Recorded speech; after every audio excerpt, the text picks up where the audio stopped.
Hello, everyone. Welcome to the Tuca and Bertie San Diego Comic-Con at Home panel. My name is Adam Conover. That's right. You are not in San Diego, and neither am I. I'm in a hotel room in Philadelphia. You are wherever the hell you are, but we are all gathered here today in this virtual recreation of San Diego to talk about the brand new season of one of the best television shows ever made, Tuca and Bertie. And we are joined today by an incredible panel of people who are going to talk to me and you about the show. First up, we have I can't believe we got her. We have Lisa Hanawalt, the creator and executive producer of Tuca and Bertie. Hello. Hi, how are you doing? Good, how are you? Nice to meet you, Adam. Good to see you. We have executive producer and creator of BoJack Horseman, Raphael Bob-Waksberg. Hello. I am currently in the hallway waiting room area behind Hall H at San Diego. I did not understand we were not doing this in person. I'm very You went all the way to Hall H? I started with Hall A. I didn't see anybody. And then I went to Hall B. And then I listened to some Hall & Oates. And then eventually I made my way to Hall H. So surely this is where we'll be. But no, there's nobody else here. It's just me. You're like, wow, the lines are short this year. Yeah, I thought I really was going to see some things. Lisa, where are you? I'm in a house in Los Angeles that you might be very familiar with, Adam. Are you in my house? Yes, I am in your house. This is a mind fuck, and we're gonna have to talk about this. And finally, on the panel, we have the very wonderful. She is incredible. She's the host with the most of so many fine competition, game reality, comedy programs. But on Tuca and Bertie, she also has played a major part, playing such roles as the chill bird, needy therapist, Nurse Iris, Francine Goldie, Fancy Lady, and of course, who could forget, Plant Teen number 2, which is a recurring role. Please welcome Nicole Byer to the panel, everybody. Yeah. Hi, Adam. Hi, Nicole. Good to see you. Good to see you. Do you recognize this room? I'm also in your home. And you redid my wallpaper? I did. I broke in last night and I put up all this wallpaper. Oh my gosh, this is a home invasion situation. Okay, how's everybody doing? I'm doing great. I loved 2020. I love 2021. The years are getting better. It's July. I'm having the time of my life. What can I tell you? Yeah. Incredible. Yes, it's July currently as we're speaking. We've celebrated Independence Day. How do you guys, so how you, tell us a little bit about the new season of Tuca and Bertie. There's a lot happening this season. It's exciting. Tuca is like trying to find a new relationship. She's maybe getting into one right now. We don't know if it's good or bad yet. Bertie's in therapy. She's kind of unearthing a lot of, repressed stuff and it's not going so well. She thought it would be a quick fix, but it's been kind of rocky. I feel like you're burying the lead, which is there are strippers that have tomatoes for heads. I know, that is the main thing. I love those tomato strippers. I pitched so many jokes for the tomato strippers, and Lisa and I cut them all. I had to cut them all. We need more of the tomatoes. Like, what if they came back for another scene later where we follow them back to their homes and they're talking to their wives? It's like, why? I promise if we get another season, we'll see more tomato strippers. How about that? They're my favorite characters to write for. none of my jokes made it into the episode. Or subsequent episodes that I thought, what if the tomato strippers came back for this episode? You love them. Nicole, what has been your experience of the new season? You've recorded for it? I did. I finished recording. I did the table reads. It was fun. It's always fun to figure out what the voice is going to be for the different characters. And honestly, that makes me laugh the most. I think it's Tuca starts dating somebody that I voice, and the voice is so nuts. Wait, what is her name? Her name is Eager Willett. Eager Willett. And she's supposed to be so annoying. Like immediately Tuca's like, oh no, this isn't going to work out. Like your personality and your voice and everything. And we didn't know what that voice was going to sound like. And you finding that voice was one of my favorite moments of this season. One of your notes was more annoying and uglier. Okay. One of my favorite things about Nicole on the show is she's in almost every episode. Like she's constantly on the show, but she rarely plays a character that comes back more than once or twice. So every time it's like, here's 3 brand new voices we need from you, Nicole. What else you got? And she always comes out with these incredible new characters and characterizations, which is always a delight to hear. How do you develop a new voice? When you're looking at a character on the page, what is your process of voice development? Well, I go, what have I done? What can we do? What sounds the funniest? I try to like match the people in this, or the animals, the people animals to people in my life. Well, in season 1, there was a realtor that I modeled after my mortgage lady. And I told her about it. And she was like, oh my God, how amazing. And I was like, yeah, Sheila, you're perfect. Yeah, so I just try to like pull from people in life and take their affectations. Incredible. Stealing. I steal. Incredible. You guys wrote the whole season over Zoom. This is not a promo for Zoom. It could have been any video conference software, but you wrote it over video what was that like? Well, we had one day in person before the pandemic got so bad that it was like, oh, we cannot be in an office anymore or see each other ever again. It's finally happening. See, here we go. First day, great day. Can't wait to come back for more tomorrow. Oh, it's so nice to see all of you. Missed you. It's great to be back. Great. And then next day, like, don't come in. We will kill each other if we see each other in person. We'll literally like don't breathe my air. I don't want you. Very dangerous.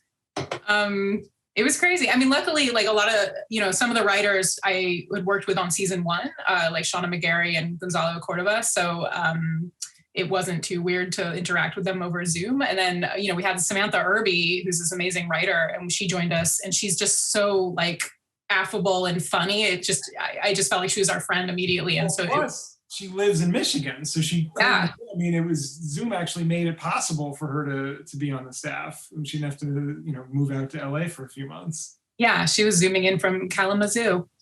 Kalamazoo, as they say. The city of Kalamazoo is sponsored by the Zoom Corporation now, and as such, we refer to it as Kalamazoo. Did you find, why am I doing this like Jiminy Glick? I love it. Lisa, let me ask you a question. Oh my God, I love this. When running a writer's room over Zoom, is it more difficult, or did you find it a little bit easier? It's my Jiminy Glick impression. I hate that I have to give a serious answer to this question. I mean, it's awful being on Zoom. Sometimes you don't want to be on it for more than like an hour. So, I would limit the writer's room each day to like a couple hours. And I just had to be a little more organized about what are we doing each day, and like have like a, almost like a syllabus or something. But I kind of like working from home and like not being at the office all day. I don't know. There were good things and bad things about it. We didn't have to smell each other. Yeah, there's a plus. But on the other hand, we didn't get to smell each other. I mean, comedy is a pheromone-based art form, and so that makes it a little more difficult. Yeah. But it doesn't get in the way at all. Comedy writers have to unmute themselves to pitch a joke. It's not like it doesn't get in the way of the fluidity.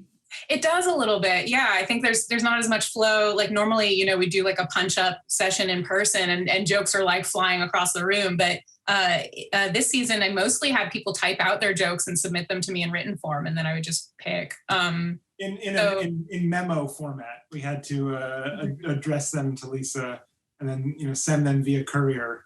Yeah, I was really strict about the way in which the memo was formatted and the way it was, and the courier, all of I have that. a question. So Go. if you didn't pick someone's joke, would you be like, I didn't pick yours? Or Yeah, I do that. I said your joke sucked, and I kind of put in the script how much I hated it. No, I think they just sort of quietly find out when they read the next draft of the script, like, oh, Yeah. she didn't pick mine.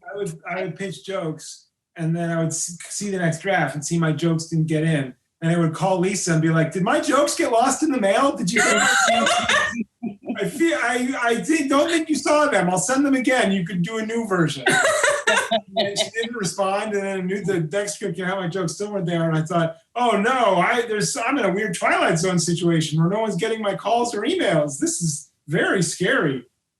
Well, you heard it here first, folks. A fraught emotional situation in the writer's room of Tuca and Bertie. Things very tense.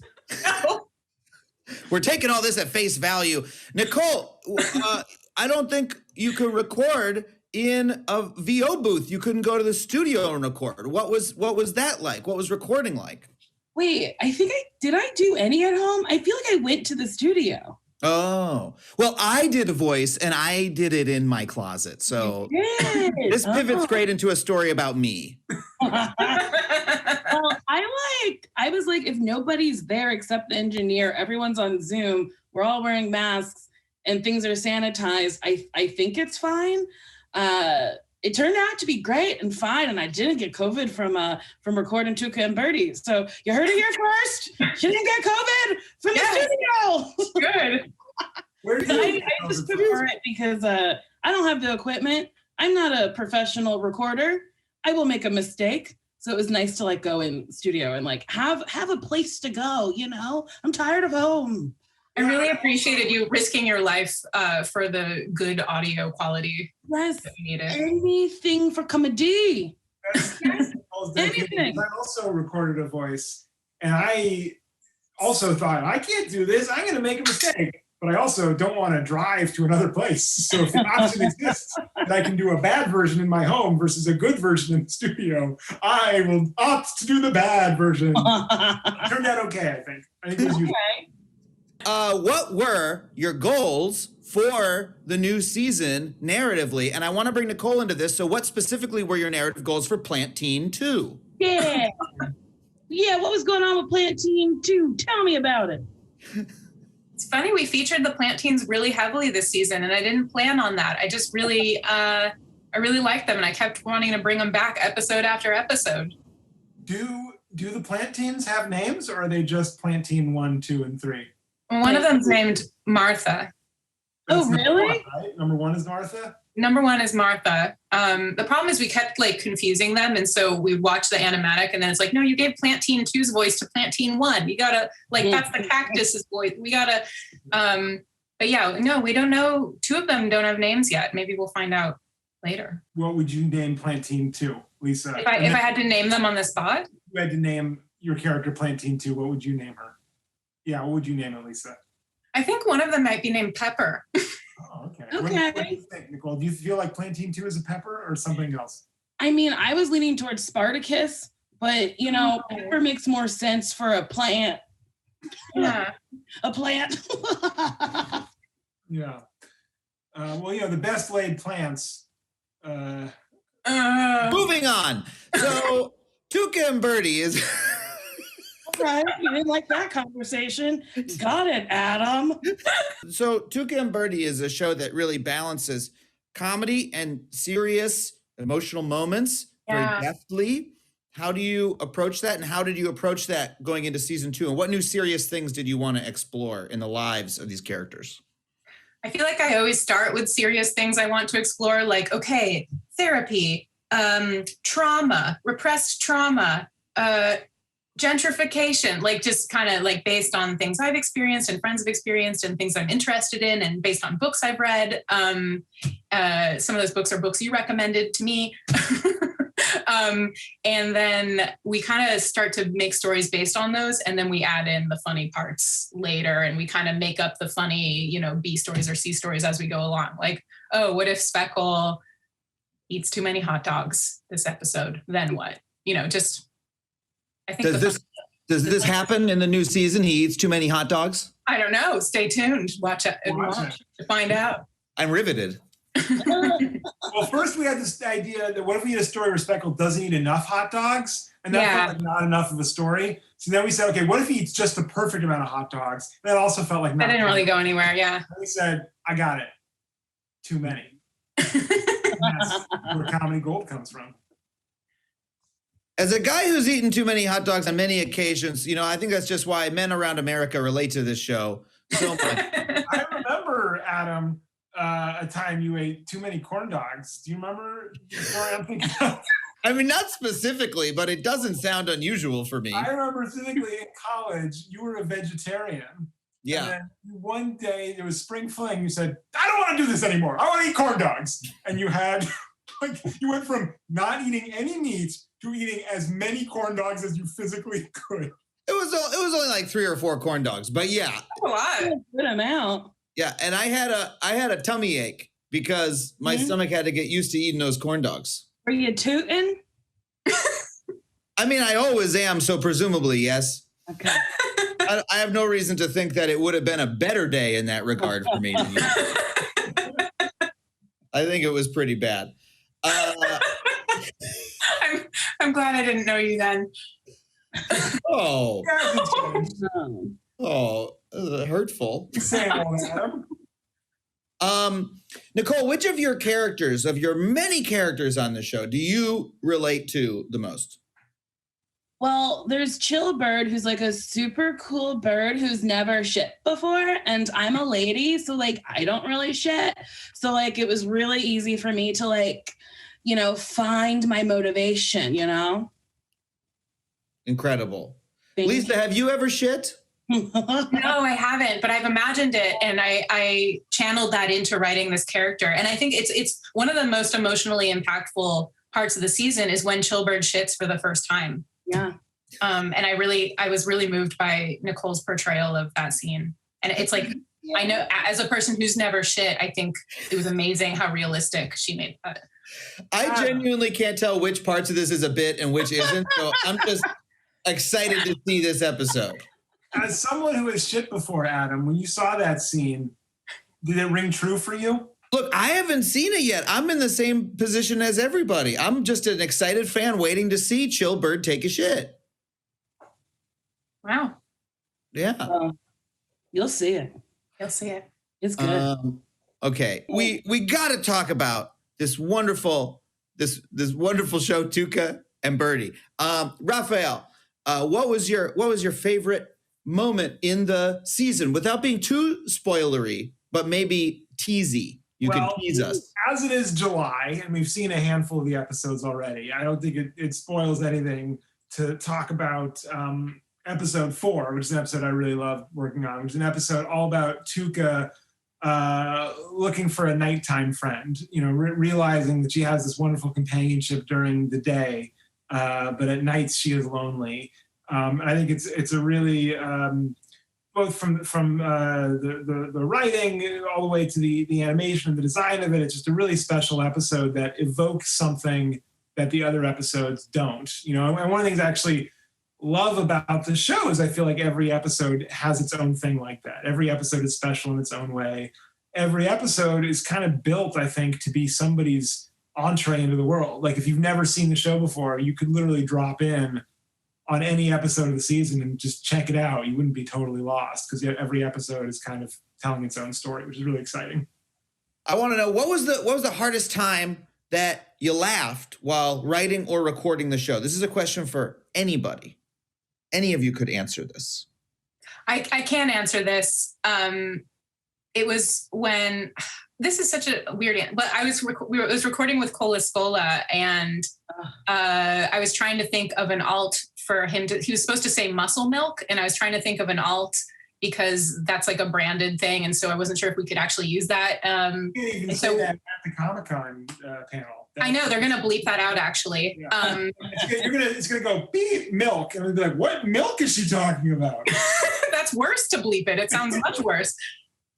So he came up with big beefy, and the way he said it just made me laugh so hard my entire face turned red and I started to cry and needed to pull it together. But yeah, all our actors are really funny. I remember actually in the editing of that episode, pulling up the clip of him saying big beefy again, and all of us laughing just at hearing it anew. Big beefy. Big beefy. Cole's character is so funny. It's so funny. Just like the table read over Zoom, I was laughing so hard. Yeah, I think like you and Cole and Maria Bamford all were just like we've got so many funny actors in all the table reads. Which actors were bad? No, I'm sorry. No, don't answer. Don't answer. It went through my head, but I shouldn't have said it. Nicole, were there any standout moments to you from the table reads that made you laugh super hard? I mean, Cole really made me laugh. And then Maria Bamford, she played a ghost, right? Yeah. She was so funny as that ghost. Honestly, like, I think all the episodes have such like real fun, wonderful moments that you're just like, ooh, gee, that got me. Which is such a broad answer, but like, I just think the show is genuinely so funny.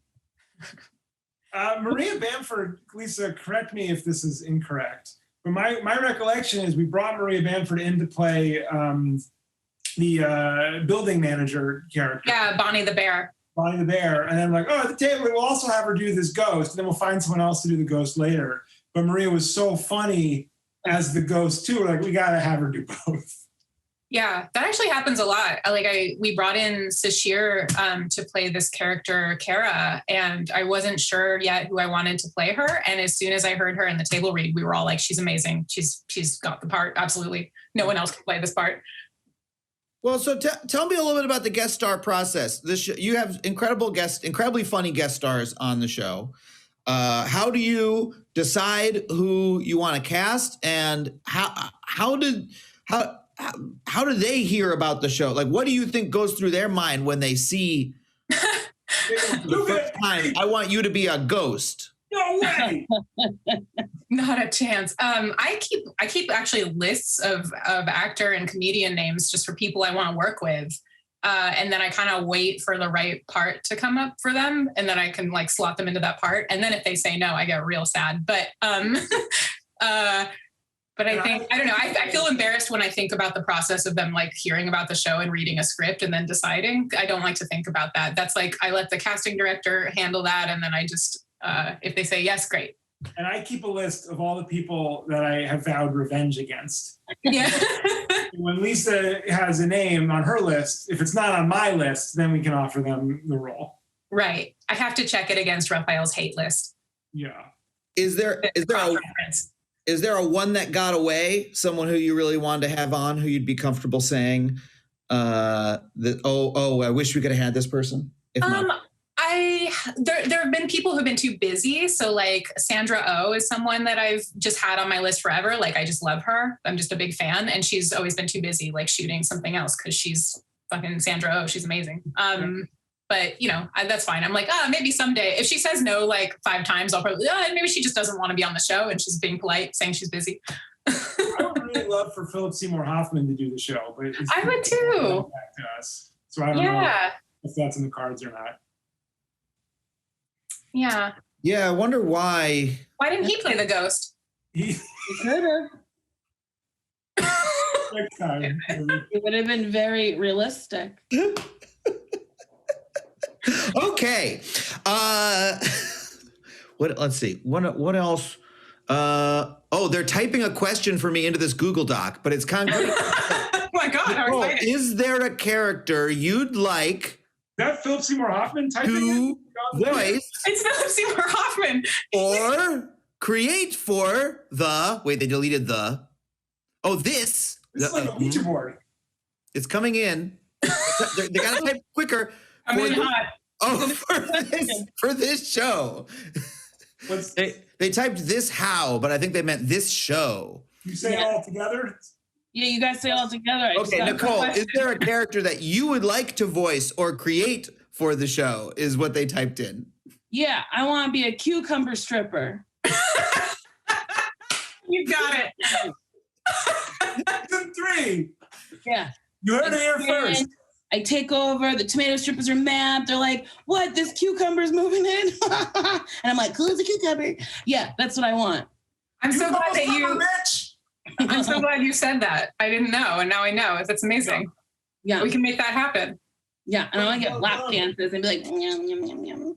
You know, it's like they say, power concedes nothing without a demand. And so if you never say that you want to be the cucumber stripper, it's never going to happen. So do you have like boobs and like arms and legs, or are you just one long like thing with like stripper clothes on and like one stripper heel at the bottom?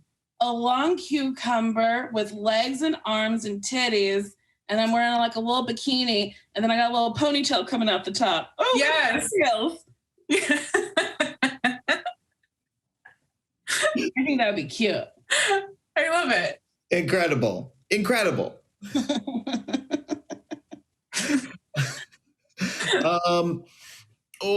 What was going to be my next question? I forgot what it was. Yes, here's I know what it is. So we've talked on this show about ghosts and cucumber strippers, tomato strippers. I know I heard you say last year when you were talking about the show that this show doesn't have strict rules to its fantasy universe. But is there anything that you would never do on the show? Is there any character combination? Does that make sense? I don't think I would have like a real life like celebrity portrayed on the show. And I think that's one big difference from BoJack, where a lot of it's based on real life and real showbiz stuff. That was one way we thought to differentiate it.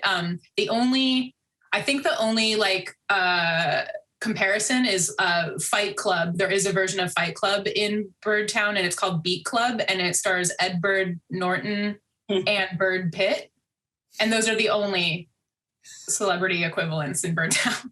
And the only fun names.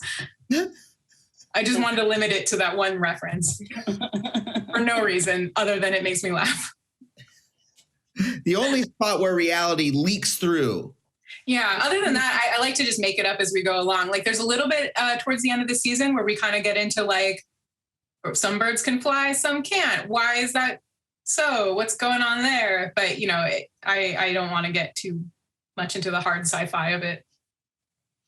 The people who run the wikis are going to be really upset about that, but I respect you as an artist. They're going to try to make sense of it somehow. Yeah. Well, let's talk about the show coming back. When the date was announced, there was so much wonderful fan response. Everyone was so excited to see the show come back. How does that feel to get that kind of response? And why do you think so many people respond to the show that way? That felt so good. Oh, it felt, yeah. Oh, you didn't like that? You didn't like how all the fans? Good. Okay, good. Let's say good. Oh, okay. No, I liked it. I thought it was good that the fans liked the show. Okay, good. I'll say I liked it too then. Good. Yeah. Good. I don't know. I mean, it was just nice that people connected with it so hard, and then they just like kept up that drumbeat like for like almost a full year of just, this show needs to come back. I will not accept any other option. And it just was really cathartic and sweet and helpful for that to happen. And I don't know why. I think it's just, I don't know. I feel like the show is unique. I don't think there's another show like it exactly. I made the show I wanted to see in the world, so I'm glad I get to make more. It was crazy making it during like a pandemic and wildfires and all that stuff. Like, but it went pretty well. I remember we had one table read where Ali Wong was in San Francisco, and she just pulled aside the curtain and it was just red outside, like red sky, red sun. And she was like, "This is the slowest, most boring apocalypse movie ever." It's pretty funny. But like, it was nice to have this show to kind of ostrich myself into during all this crazy stuff happening. Yeah. Well, amazing. Wonderful. Any other final thoughts before we wrap it up, Raphael or Nicole? I would like to come back for season 3. You got it. Cucumber Stripper will be heavily featured in season 3. Can't wait. Okay, well, thank you everybody for joining our San Diego Comic-Con at Home panel. Before we go, Here's a sneak peek of the upcoming episode of Tuca and Bertie airing this Sunday at 11:30 p.m. on Adult Swim. Check it out. Look at my jacuzzi. Pretty snoozy snazzy. Bertie, did you see Victor? He thinks you're hot. I could tell. 6 cents. Well, yeah, it's this 70s cinema verite doc. It's called Le Bar. Oh, yeah, I've seen it. Well, I'll continue describing it. It completely revolutionized the way that cinematographers like food. I'm gonna get some fresh air. Okay, kiddo. Someone turn on the bubbles. Oh, sorry. Hi, I'm Speckle. Sprinkles? I'm Bertie. Want to find somewhere quieter? This is a nice room. I mean, patio? Are we indoors or outdoors? Both. It's an atrium. It brings light into the home and... sorry. I'm an architect. What are you into? Oh, well, right now I'm just an intern at this publishing office, but blah, boring. Not doing that forever. Yeah. Baking is what I'm really into. I love people who bake. Tuca! Party crashing! My solarium. It's actually an atrium. Tuca, no! My bedroom! Party crashing! You monster! I'm calling the cops. Piggyback, now! Nice to meet you, Sprinkles. Giddy up and stop talking to this random man who we will never ever see again.